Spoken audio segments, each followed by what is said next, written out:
إن الحمد لله نحمده ونستعينه ونستغفره من يهده الله فلا مضل له ومن يضلل فلا هادي له وأشهد أن لا إله إلا الله وحده لا شريك له وأشهد أن سيدنا ونبينا وحبيبنا وشفيعنا وقرة أعيننا محمدا عبده ورسوله صلی اللہ تبارک و تعالی علیہ وعلی آلہ واصحابہ وازواجہ وذریتہ وبارک وسلم تسلیما کثیرا اما بعد فاعوذ باللہ من الشیطان الرجیم بسم اللہ الرحمن الرحیم یا ایہا المدثر قم فانذر وربک فکبر وقال تعالی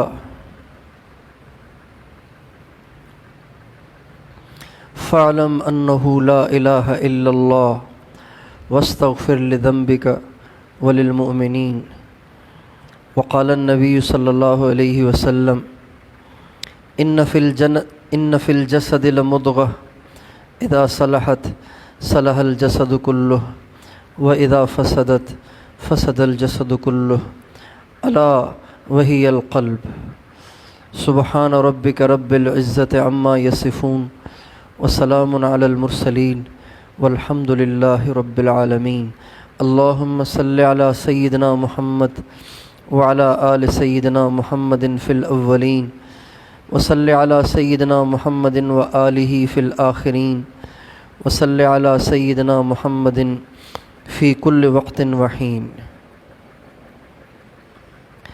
میرے محترم دوستو اور بزرگوں،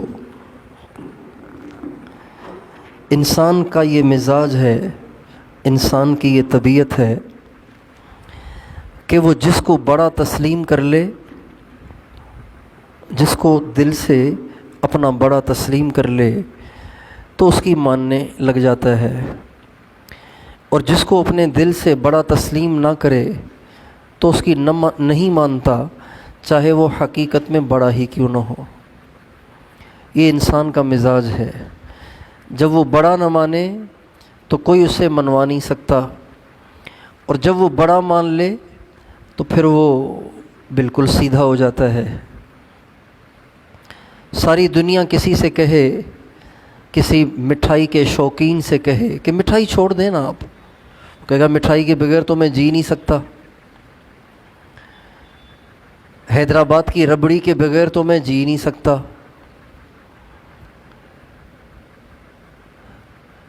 تو اس کے لیے چھوڑنا مشکل ہوتا ہے، لیکن جب ڈاکٹر کہے کہ صاحب اگر آپ نے اب مٹھائی نہ چھوڑی نا تو آپ کے لیے یہ مسئلہ یہ مسئلہ یہ مسئلہ، تو چھوڑنا آسان ہو جاتا ہے۔ ایک ہی بات ایک کلاس کا مانیٹر بچے سے کہے نہیں مانتا، وہی بات ایک دم کلاس ٹیچر کلاس میں داخل ہو کے کہے تو فوراً مان لیتا ہے۔ ایک بات بچے سے ماں کہتی ہے تو وہ نہیں مانتا، باپ کہہ دے تو مان لیتا ہے۔ اس سے پتہ چلتا ہے کہ انسان صرف اس کی مانتا ہے جس کو وہ بڑا تسلیم کرتا ہو، جس سے وہ ڈرتا ہو، جس کی عظمت اور جس کی بڑائی اس کے دل میں ہو، تو اس کو وہ پھر مان لیتا ہے۔ وہ بات چاہے کتنی اس کے لیے مشکل کیوں نہ ہو، اس کو ماننا شروع کر دیتا ہے۔ اللہ تعالیٰ نے انسانوں کو سدھارنے کے لیے انبیاء علیہم السلام کو بھیجا۔ آدم علیہ السلام سے لے کر آدم علیہ السلام پہلے انسان بھی ہیں اور پہلے نبی بھی ہیں، پہلے انسان بھی ہیں پہلے نبی بھی ہیں۔ اس سے اندازہ لگائیے کہ اللہ تعالیٰ کی نظروں میں تربیت کی کتنی اہمیت ہے۔ ابھی دنیا میں کوئی ہے ہی نہیں، اللہ نے ایک استاد بھیج دیا۔ نبی استاد ہوتا ہے نا، نبی استاد ہوتا ہے، نبی مرشد ہوتا ہے، نبی پیر ہوتا ہے، نبی مربی ہوتا ہے۔ دنیا میں ابھی کوئی ہے ہی نہیں، اللہ نے استاد بھیج دیا۔ اس سے پتہ چلتا ہے کہ اللہ تعالیٰ کے ہاں تربیت کا کتنا مقام ہے اور تربیت کتنی ضروری ہے کہ شاگرد نہیں ہے، پہلے ہی استاد کو بھیج دیا۔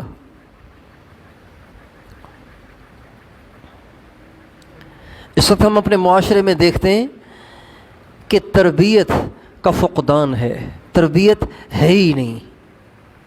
یہ گلیوں میں گھومنے والے بچے بیچارے غیر تربیت یافتہ ہیں، سڑکوں پہ موٹر سائیکلوں میں بڑے بڑے سیلنسر لگا کر فر فر گلیوں میں دوڑنے والے غیر تربیت یافتہ ہیں، اسکولوں میں پڑھنے والے، کالجز میں پڑھنے والے، یونیورسٹیوں میں پڑھنے والے اور پڑھنے والیاں، یہ سب غیر تربیت یافتہ ہیں الا ماشاء اللہ۔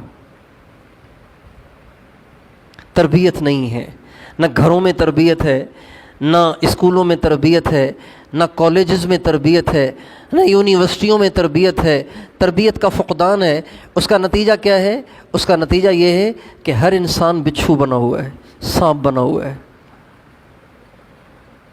ہر انسان اپنے آپ کو بہت شریف سمجھتا ہے، لیکن وہ ایسی حرکتوں کا ارتکاب کر رہا ہے کہ کوئی اگلے سے پوچھے نا کہ یہ کیا ہے۔ انسان کو خود تو پتہ نہیں چلتا، میرے منہ پر کوئی داغ ہے، یا میری داڑھی میں کوئی تنکا ہے، یا میری پگڑی پہ کہیں مٹی لگ گئی ہے تو مجھے تو پتہ نہیں چلے گا، آئینہ مجھے بتائے گا، اگلا مجھے بتائے گا کہ میری داڑھی میں تنکا ہے یا میری پگڑی کے پیچ پر مٹی ہے، یہ تو اگلا بتائے گا۔ انسان تو اپنے آپ کو شریف سمجھتا ہے، اس لیے اللہ کہتے ہیں فَلَا تُزَكُّوا أَنفُسَكُمْ فَلَا تُزَكُّوا أَنفُسَكُمْ هُوَ أَعْلَمُ بِمَنِ اتَّقَىٰ۔ اپنے آپ کو اچھا مت سمجھو، اللہ کو پتہ ہے کہ اچھا کون ہے۔ اچھے کو بھی اس کی اجازت نہیں ہے کہ اپنے آپ کو اچھا سمجھے۔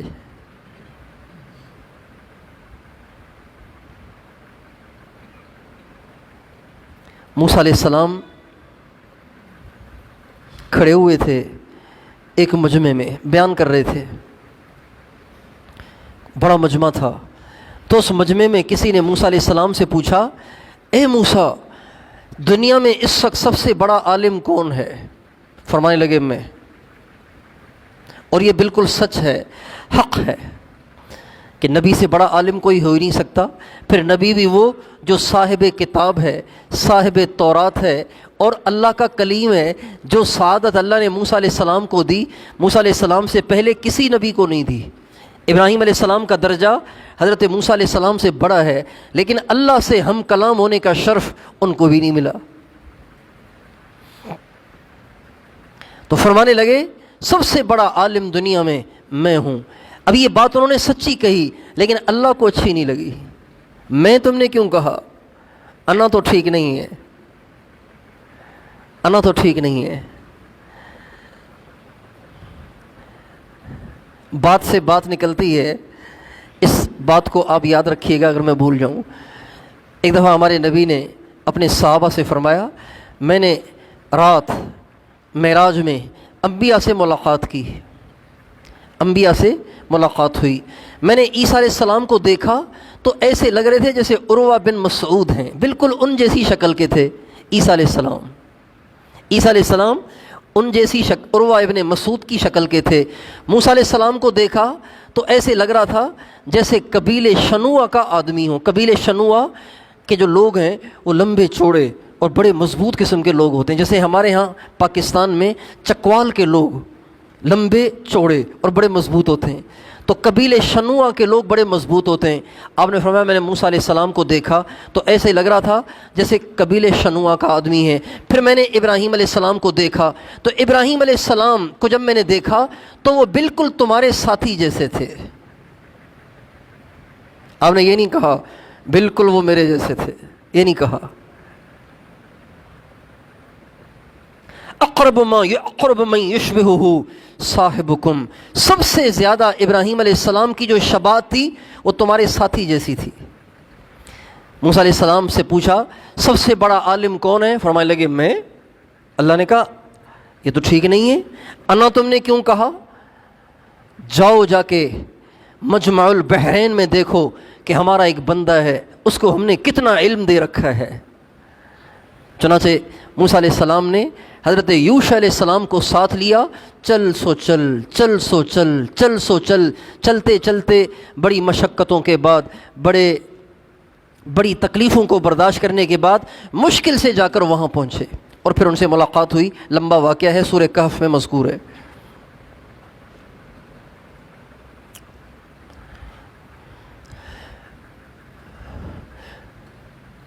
تو اللہ تعالیٰ فرماتے ہیں فَلَا تُزَكُّوا أَنفُسَكُمْ هُوَ أَعْلَمُ بِمَنِ اتَّقَىٰ، اپنے آپ کو اچھا مت کہو، اللہ کو پتہ ہے کہ اچھا کون ہے۔ انسان ہر انسان اپنے آپ کو سب سے زیادہ شریف سمجھتا ہے، سب سے زیادہ پرہیزگار سمجھتا ہے، سب سے زیادہ معصوم سمجھتا ہے، سب سے زیادہ بے قصور سمجھتا ہے۔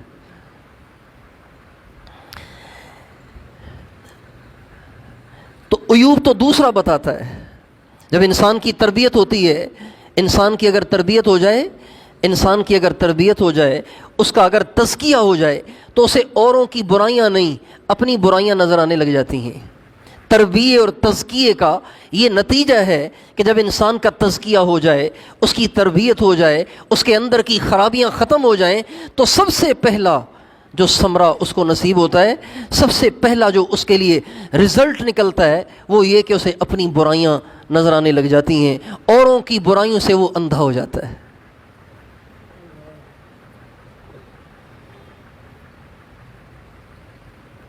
سارے اچھے، برا تو میں ہی ہوں۔ ہمارا ساؤتھ افریقہ جانا ہوا تو وہاں پہ ایک بزرگ تھے، حضرت مولانا با یزید شہید رحمۃ اللہ علیہ، بہت بڑے بزرگ تھے۔ حضرت شیخ الاسلام مولانا سید حسین احمد مدنی رحمۃ اللہ علیہ، آپ نے نام سنا ہوگا، علماء جانتے ہیں اچھی طرح، ان کے وہ خلیفہ تھے۔ حضرت مولانا با یزید صاحب دامت رحمۃ اللہ علیہ انتقال فرما گئے۔ تو میں نے ان سے کہا حضرت آپ نے حضرت مدنی کو بہت دیکھا، مجھے حضرت مدنی سے اللہ نے عشق دیا ہے، بہت محبت ہے ان سے، تو آپ مجھے کچھ ان کی باتیں سنائیں۔ تو وہ فرمانے لگے کہ حضرت مدنی اپنے دور کے سب سے بڑے اللہ والے تھے۔ حضرت مولانا احمد علی لاہوری رحمۃ اللہ علیہ فرماتے تھے میں نور بصیرت سے کہتا ہوں کہ سب سے زیادہ اس وقت اللہ پاک کی جو تجلیات پڑ رہی ہیں وہ حضرت مولانا حسین احمد مدنی کے دل پہ پڑ رہی ہیں۔ ایک دفعہ حج پہ تشریف لے گئے تو حج سے جب واپس آئے تو کسی نے پوچھا حضرت حج پہ تو بڑے بڑے قطب اور ابدال آتے ہیں، بڑے بڑے اولیاء آتے ہیں، تو آپ کی کون کون سے ولیوں سے ملاقات ہوئی؟ فرمانے لگے اس وقت دنیا میں سب سے بڑا ولی مولانا حسین احمد ہے، دوسرے نمبر پر جو اس وقت سب سے بڑا ولی ہے وہ افریقہ کے ہیں، حج کے موقع پہ مجھے ان کی زیارت ہوئی۔ یہ حضرت مولانا احمد علی لاہوری رحمۃ اللہ علیہ نے فرمایا۔ اور حضرت مولانا مدنی کے درجے کا آپ اس سے اندازہ لگائیں کہ حضرت مولانا احمد علی لاہوری رحمۃ اللہ علیہ جو اپنے دور کے کتب تھے، ان کے بیٹے مولانا عبید اللہ انور صاحب یہ پڑھتے تھے دارالعلوم انڈیا میں، بھارت میں، حضرت مولانا حسین احمد مدنی کے پاس، ان کے پاس پڑھتے تھے۔ تو چھٹیوں پہ آئے ہوئے تھے، جب چھٹیاں پوری کر کے جب مولانا عبید اللہ انور جو مولانا لاہوری کے بیٹے تھے جب واپس مدرسے جانے لگے تو مولانا احمد علی لاہوری رحمۃ اللہ علیہ نے کنگھی کر کے، جب کنگھی کی تو داڑھی کے کچھ بال جمع ہو گئے، داڑھی کے کچھ بال اکھڑ گئے، تو وہ داڑھی کے چند بال اپنے بیٹے کو دیے اور فرمایا بیٹا یہ داڑھی کے میرے بال ہیں، تم ذرا چپکے سے کسی دن حضرت مولانا احمد علی لاہوری رحمۃ اللہ علیہ کی جوتی لے کے سوئی دھاگے سے اس کے اندر ان بالوں کو سی دینا۔ جب میری داڑھی کے بال مولانا مدنی کی جوتی میں سل جائیں گے تو مجھے امید ہے کہ اللہ کو مجھ پہ رحم آ جائے گا۔ اندازہ لگائیے کتنے بڑے آدمی ہوں گے وہ۔ تو مولانا بائی عزیز صاحب ساؤتھ افریقہ والے فرمانے لگے حضرت مدنی کو اللہ نے بہت بڑا مقام دیا تھا، لیکن وہ ایک شعر پڑھا کرتے تھے، ایک شعر بہت پڑھتے تھے، یظن الناس بی خیرا وانی لشر الناس ان لم یعف عنی، لوگ مجھے سب سے اچھا سمجھتے ہیں حالانکہ مجھے پتہ ہے دنیا میں سب سے برا تو میں ہی ہوں۔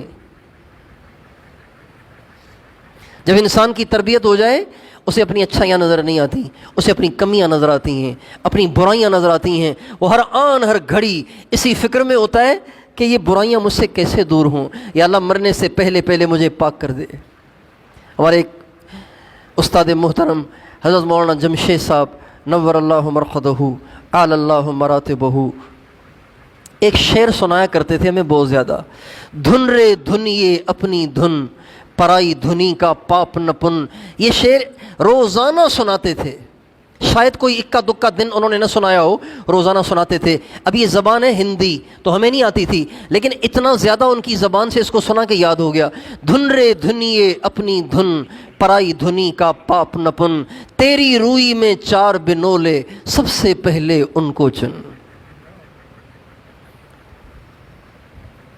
دھن کہتے ہیں روئی کو صاف کرنا، روئی کے اندر جو گولے گولے ہوتے ہیں نا اس کو بنولا کہتے ہیں۔ تو جو روئی صاف کرتے ہیں نا ان کو کہنے والا کہہ رہا ہے دھنیے، اس کو کہتے ہیں دنیا، ارے دھنیے اپنی اوروں کی روئی صاف کرنے سے پہلے، اوروں کے کیڑے نکالنے سے پہلے اپنی روئی تو صاف کر، تیری روئی میں کتنے بنولے بھرے ہوئے ہیں پہلے اس کو تو نکال۔ اللہ تعالیٰ نے سب سے پہلا انسان آدم علیہ السلام کو بنایا اور سب سے پہلا نبی بھی انہی کو بنایا۔ شاگرد ہے نہیں استاد کو بھیج دیا، مرید ہے نہیں مرشد کو بھیج دیا۔ اس سے اندازہ ہوتا ہے کہ اللہ کا نظام کتنا زبردست ہے اور اللہ پاک کی نظروں میں تربیت کا کتنا مقام ہے، تربیت کتنی ضروری ہے۔ اس لیے ہمیں چاہیے اپنے بچوں کی صحیح تربیت کریں، اپنے ماحول میں رہنے والے مسلمانوں کو صحیح راستے پہ لانے کی کوشش کریں اور اپنے آپ کو ٹھیک کرنے کی کوشش کریں۔ آدم علیہ السلام پہلے انسان بھی ہیں، پہلے نبی بھی ہیں۔ آدم علیہ السلام سے لے کر حضرت محمد مصطفیٰ احمد مجتبیٰ صلی اللہ علیہ وسلم تک 1,24,000 انبیاء آئے۔ ان سارے نبیوں کو اللہ نے انسانوں کو سدھارنے کے لیے بھیجا۔ میں نے شروع میں کیا کہا تھا یاد ہے کسی کو؟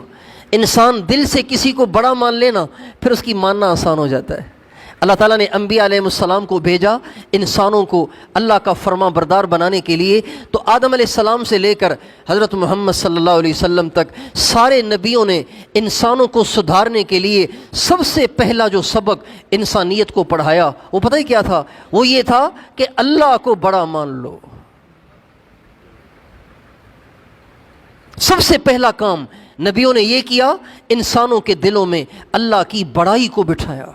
اس لیے کہ یہ اصول ہے، اگر یہ لوگ اللہ کو بڑا مان لیں تو اللہ کی ماننے لگ جائیں گے، اور جب تک اللہ کو بڑا نہیں مانتے تب تک اللہ کی نافرمانیاں کرتے رہیں گے۔ اللہ تعالیٰ اپنے نبی سے فرماتے ہیں یا ایھا المدثر قم فانذر وربک فکبر، اے کملی اوڑھنے والے کھڑے ہو جائیے، لوگوں کو اللہ کے عذاب سے ڈرائیے اور اپنے رب کی بڑائی بیان کیجئے، اتنی بڑائی بیان کیجئے کہ ان کے دل اللہ کی عظمتوں سے، اللہ کی کبریائیوں سے متاثر ہو جائیں۔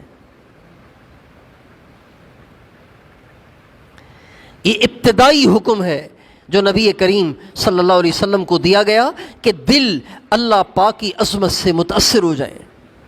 میرے دوستو، آج اگر ہم اپنے آپ کو چیک کریں، اپنے آپ کو ٹٹولیں، ہمارے دل میں پتہ نہیں کن کن کی عظمت ہے، پتہ نہیں کن کن کی بڑائی ہے، پتہ نہیں کن کن سے ہم مرعوب ہیں، ہیبت زدہ ہیں، کن کن کا ڈر ہمارے دل میں بیٹھا ہوا ہے۔ اگر نہیں ہے تو سب سے بڑے کا ڈر نہیں ہے۔ اگر ہم مرعوب نہیں ہیں نا، اللہ سے مرعوب نہیں ہیں، باقی سب سے مرعوب ہیں۔ ابھی یہاں آپ کے بیٹھے بیٹھے لاڑکانے کا ڈی ایس پی آ جائے تو سچ پوچھو آپ سارے ہی ان کو دیکھنا شروع کر دیں گے۔ راشد صاحب آ جائیں سارے ہی ان کو دیکھنا شروع کر دیں گے۔ بلاول صاحب آ جائیں پھر تو کیا ہی پوچھو۔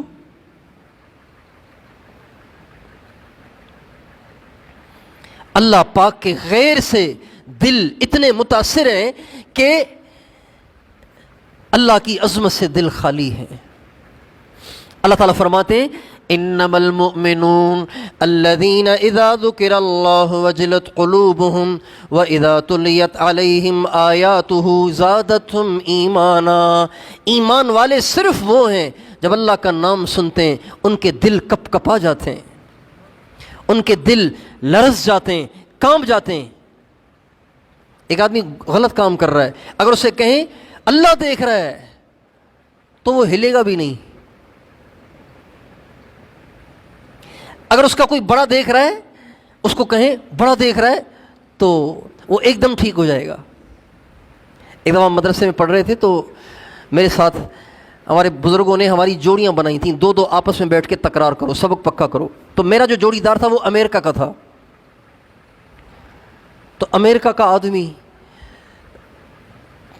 طبیعت میں پابندی کم، ماننے کی صلاحیت کم اور نفیس الطبع، تو ہمارے ہاں مدرسے میں اس کی پابندی تھی کہ پڑھائی کے جو اوقات ہیں اس میں چوکڑی نہیں مار سکتے، یوں نہیں بیٹھ سکتے، یہ دینی کتابوں کی بے ادبی ہے۔ اتحیات میں بیٹھ کے پڑھو یا ایک ٹانگ پہ بیٹھ کے پڑھو، جیسے کھانا کھاتے ہیں ایسے بیٹھ کے پڑھو، چوکڑی نہیں مار سکتے، ٹیک بھی نہیں لگا سکتے۔ پڑھائی کے وقت میں نہ ٹیک لگا سکتے تھے نہ چوکڑی مار سکتے تھے۔ تو ہم تکرار کر رہے تھے، تو وہ جو میرے ساتھی تھے امریکہ کے، وہ یوں بستر کو ٹیک لگا کے یوں بیٹھے ہوئے تھے۔ تو ہمارے ایک استاد صاحب تھے، بڑے روبدار تھے، اللہ تعالیٰ ان کی قبر کو جنت الفردوس بنائے، ان پہ لا تعداد رحمتیں نازل فرمائے، دنیا سے چلے گئے۔ ان سے سارے لڑکے ڈرتے تھے۔ تو جب وہ میں نے دیکھا نا کہ یوں بیٹھا ہوا ہے ریلیکس ہو کے، ٹانگ اور ٹیک پیچھے لگائی ہوئی، تو میں نے کہا نبیل، ارے مولوی عبد الرحمن صاحب آ رہے ہیں۔ نہیں، یوں نہیں کہا، اللہ معاف کرے، میں نے کہا نبیل، مولوی عبد الرحمن صاحب۔ یہ نہیں کہا آ رہے ہیں، یہ تو جھوٹ ہے۔ میں نے کہا مولوی عبد الرحمن صاحب۔ جو ہی میں نے یوں کہا تو ایک دم چونک کے وہ یوں بیٹھ گیا، ایسے جیسے بڑا شریف اور بڑا پابند اور بڑی ماننے والا، ایک دم یوں بیٹھ گیا۔ تو پھر میں نے پچھلے جملے کو پورا کیا، میں نے کہا نا نبیل، مولوی عبد الرحمن صاحب، تو ایک دم بیٹھ گیا۔ میں نے کہا اگر وہ آ جائیں تو؟ کہ یار تم نے تو جان ہی نکال دی یار۔ کہنے لگا یار تم نے تو جان ہی نکال دی یار، یہ بھی کوئی مذاق ہے یار۔ میں نے کہا نبیل بھائی، ہم یہاں مولوی عبد الرحمن صاحب کے لیے پڑھنے نہیں آئے، ہم تو جس ذات کی وجہ سے پڑھنے آئے ہیں، جس ذات کی وجہ سے ہم اپنے بزرگوں کی مانتے ہیں، وہ تو اللہ ہے، اور اللہ سے کوئی چیز اوجھل نہیں ہے۔ اس لیے ہمیں تو اس تصور سے رہنا ہے کہ ابھی اللہ دیکھ رہا ہے، اللہ سن رہا ہے۔ یہ ہم سب کا حال ہے، ہم سب کا حال ہے۔ ہم لوگوں کی وجہ سے گھبراتے ہیں، لوگوں کی وجہ سے کتراتے ہیں، لوگوں کی وجہ سے باز رہتے ہیں، لیکن اللہ کی وجہ سے باز نہیں رہتے، اس لیے کہ دل نے ابھی اللہ کو بڑا نہیں مانا۔ یہ دل بڑا کم بخت ہے، یہ ان کو بڑا مانتا ہے جن کو دیکھتا ہے۔ اللہ چونکہ نظر نہیں آتے اس لیے بڑا ہی نہیں مانتا۔ پیسے والا، عہدے والا، کرسی والا، طاقت والا، وڈیرا، چودھری، ناظم، ایم پی اے، ایم این اے، ان سب کو بڑا مانتا ہے، اور ان سب کے خالق اور مالک کو، مشرق اور مغرب کے رب کو، اور شمال اور جنوب کے رب کو، زمین آسمان کے خالق اور مالک کو، عرش اور فرش کے مالک کو بڑا نہیں مانتا۔ کتنا نہ سمجھے یہ۔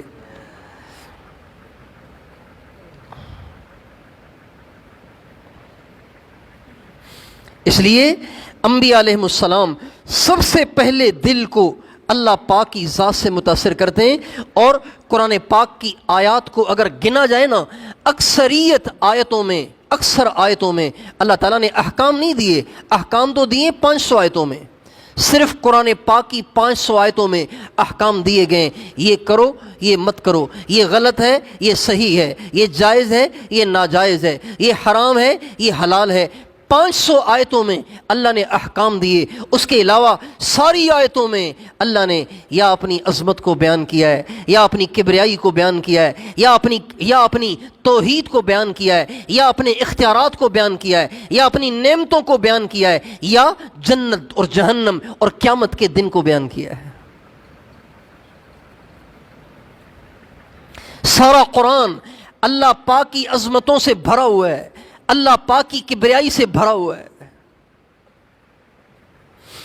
قرآن پاک کی پہلی آیت کیا ہے؟ سورہ فاتحہ۔ سورہ فاتحہ کی پہلی آیت کیا ہے؟ الحمدللہ رب العالمین۔ یہ آیت اللہ پاک کی عظمتوں سے، اللہ پاک کی تعریف سے بھری ہوئی ہے۔ الحمدللہ، ساری تعریفیں اللہ کے لیے، سارے کمالات اللہ کے لیے، ساری عظمتیں اللہ کے لیے، ساری کبریائیاں اللہ کے لیے۔ اگر کوئی حسین ہے تو یہ حسن اصل میں اللہ کا ہے، اگر کوئی بڑا ہے تو اس کی بڑائی اصل میں اللہ کی ہے، کسی کی آواز اچھی ہے تو یہ بڑائی بھی اصل میں اللہ کی ہے، کسی کا قد کاٹ اچھا ہے تو یہ بھی اصل میں اللہ کا ہے، کوئی خوبصورت پہاڑ ہیں تو یہ ان کی تعریف نہیں ہے، یہ اللہ کی تعریف ہے۔ اور کسی کی گاڑی اچھی ہے تو وہ بھی اللہ کی تعریف ہے، کسی کا گھر اچھا ہے تو وہ بھی اللہ کی تعریف ہے، کسی کی آنکھیں اچھی ہیں، کسی کے بال اچھے ہیں، کسی میں کوئی بھی کمال ہے، یہ سارے کمال اللہ کے ہیں۔ یہ پہلی آیت ہے۔ اے دنیا بھر کے انسانوں، کسی میں کوئی کمال نہیں، سارا کمال اللہ کا ہے۔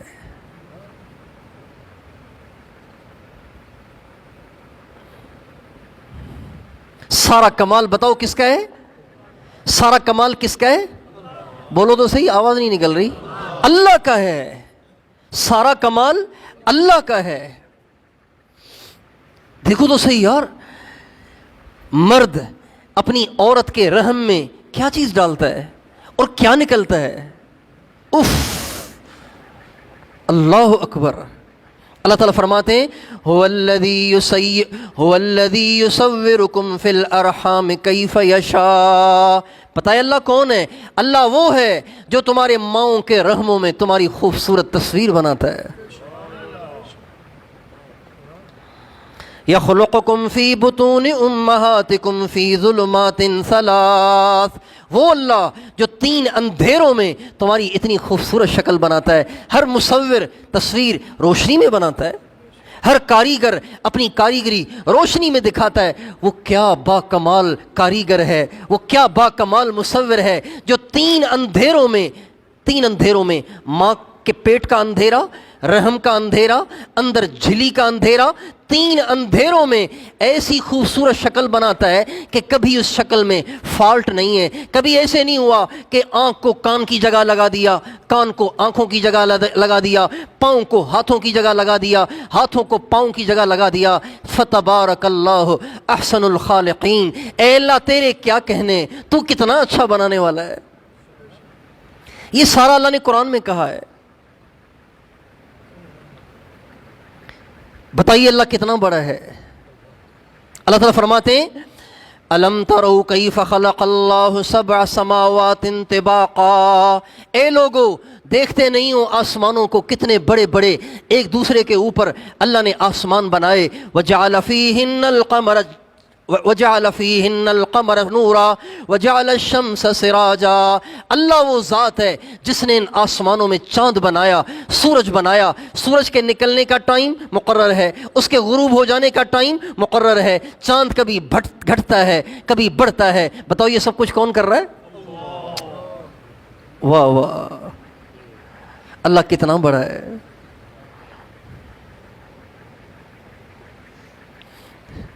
اللہ تعالیٰ فرماتے ہیں افرأیتم ما تحرثون اانتم تزرعونه ام نحن الزارعون۔ اے دنیا بھر کے کسانوں، اے دنیا بھر کے زمینداروں، کبھی تم نے غور کیا؟ افرأیتم، کبھی تم نے غور کیا ان کھیتیوں میں جن کھیتیوں میں بس تم بیج ڈال کے آ جاتے ہو؟ تم بتاؤ اسے اللہ اگاتا ہے یا تم اگاتے ہو؟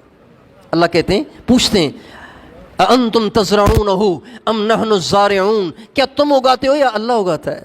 اللہ تعالیٰ فرماتے ہیں لو نشاء لجعلناه حطاما فظلتم تفکہون انا لمغرمون بل نحن محرومون۔ اگر ہم چاہیں تمہاری ساری فصل کو چکنا چور کر دیں، پھر تم ہاتھ ملتے رہ جاؤ گے، ہائے اب تو قرضے چڑھ گئے، اب تو ہمارا سرمایہ ہی سارا ڈوب گیا۔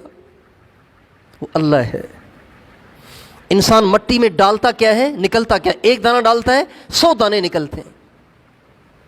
آگے فرماتے ہیں افرأیتم الماء الذی تشربون اانتم انزلتموه من المزن ام نحن المنزلون۔ کیا تم غور نہیں کرتے اس پانی میں جو روزانہ پیتے ہو؟ یار کچھ تو سوچو، کتنے گلاس ایک آدمی روزانہ پیتا ہے؟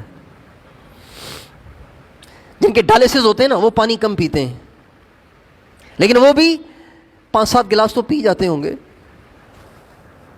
کتنے لیٹر پانی ایک آدمی روزانہ پیتا ہے؟ کبھی پانی کا گلاس منہ میں رکھ کر یہ خیال نہیں آیا کہ یہ پانی کس نے بنایا ہے؟ کون بادلوں سے برساتا ہے، کون زمین سے بور کے ذریعے سے نکالتا ہے، کس نے ان دریاؤں میں پانی بہایا، کس نے ان سمندروں میں پانی بہایا، کس نے ان چشموں میں پانی کو جمع کیا۔ اللہ فرماتے ہیں اَأَنتُمْ أَنزَلْتُمُوهُ مِنَ الْمُزْنِ أَمْ نَحْنُ الْمُنزِلُونَ، کیا اس پانی کو بادلوں سے تم اتارتے ہو یا ہم اتارتے ہیں؟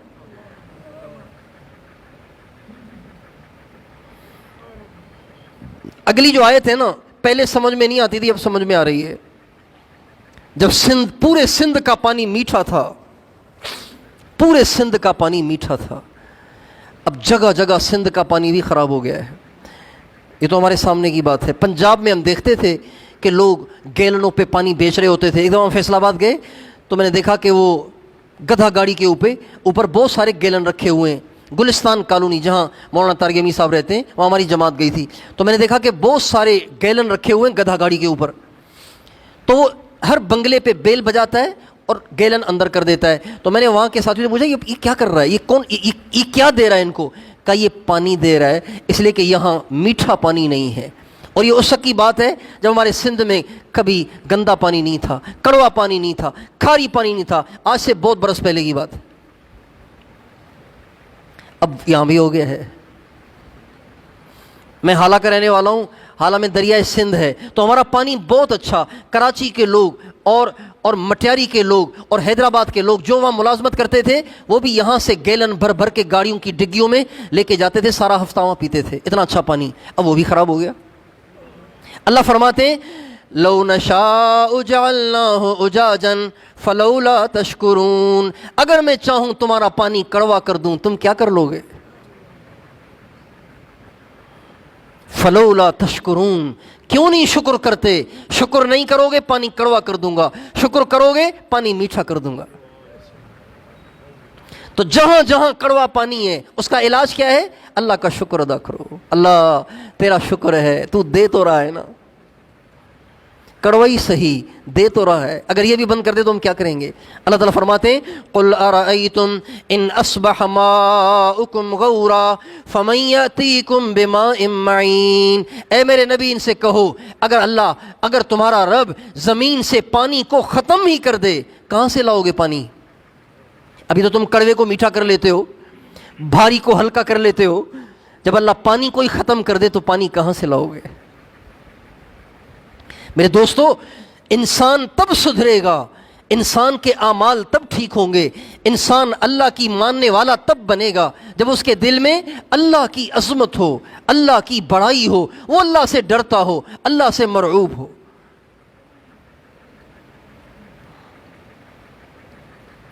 اس لیے سارا قرآن اللہ کی عظمت سے بھرا پڑا ہے۔ اللہ تعالیٰ مجھے اور آپ کو اپنی عظمت نصیب فرمائے، اللہ سے ڈرنے لگ جائیں، اللہ کو بڑا مان لیں، اللہ کو بڑا تسلیم کر لیں۔ انسان کسی کو بڑا تسلیم کرتا ہے اس کے اختیارات کو دیکھ کر، اس کی ذات کو دیکھ کر، اس کے جاہ و جلال کو دیکھ کر، اس کے چاہنے والوں کی تعداد کو دیکھ کر۔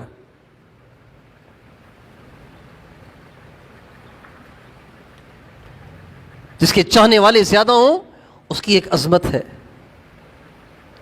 اور جس کے چاہنے والے بالکل نہ ہوں اس کو کوئی پوچھتا ہی نہیں ہے۔ جس کی ماننے والے زیادہ ہوں اس کا ایک روب ہے، جس کی ماننے والا کوئی نہ ہو اس کا کوئی روب ہی نہیں۔ اللہ وہ ذات ہے جس نے سارے انسانوں کو بنایا، سارے جنات کو بنایا، ساری کائنات کو بنایا، عرش اور فرش کو بنایا، زمین آسمان کو بنایا، سارے فرشتوں کو بنایا، سارے ملائکہ کو بنایا، سارے کیڑے مکوڑوں کو بنایا، جبریل کو بنانے والا، میکائیل کو بنانے والا، اسرافیل کو بنانے والا، اسرائیل کو بنانے والا، آدم علیہ السلام کا بنانے والا، نوح علیہ السلام کا بنانے والا، ابراہیم علیہ السلام کا بنانے والا، موسیٰ علیہ السلام، عیسیٰ علیہ السلام کا بنانے والا، اور حضرت محمد صلی اللہ علیہ وسلم کا بنانے والا، کتنا اچھا ہوگا۔ حضرت امام ربانی مجدد الف ثانی رحمۃ اللہ علیہ فرماتے ہیں مجھے اللہ سے پتہ ہے کیوں محبت ہوئی، مجھے اللہ سے پتہ ہے کیوں محبت ہوئی، خدا را دوست می دارم کہ رب محمد است، اللہ سے پیار اس لیے کرتا ہوں کہ محمد جیسے کا رب ہے۔ جب محمد جیسے کا وہ رب ہے تو وہ خود کیسا ہوگا؟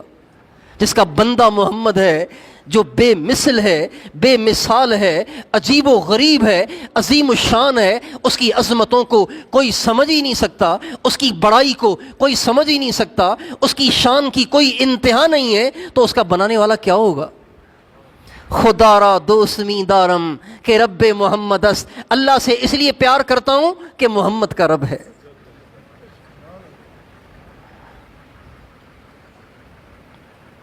حضرت حسان بن ثابت نے ایک دفعہ ہمارے آقا کو دیکھا تو دیکھ کر ایک وجد کی سی کیفیت، بعض دفعہ کسی کو دیکھ کے آدمی اس پہ فدا ہو جاتا ہے نا، کوئی ایسی ادا اس کو بھا جاتی ہے کہ وہ اس پہ فدا ہو کے رہ جاتا ہے۔ حضرت حسان بن ثابت کی جو نگاہ پڑی نبی کریم صلی اللہ علیہ وسلم کے چہرے انور پر تو کہنے لگے، بے ساختہ کہنے لگے، وَأَحْسَنَ مِنْكَ لَمْ تَرَ قَطُّ عَيْنِي وَأَجْمَلَ مِنْكَ لَمْ تَلِدِ النِّسَاءُ خُلِقْتَ مُبَرَّأً مِنْ كُلِّ عَيْبٍ كَأَنَّكَ قَدْ خُلِقْتَ كَمَا تَشَاءُ۔ اے اللہ کے نبی، آپ سے زیادہ حسین کسی آنکھ نے نہیں دیکھا، آپ سے زیادہ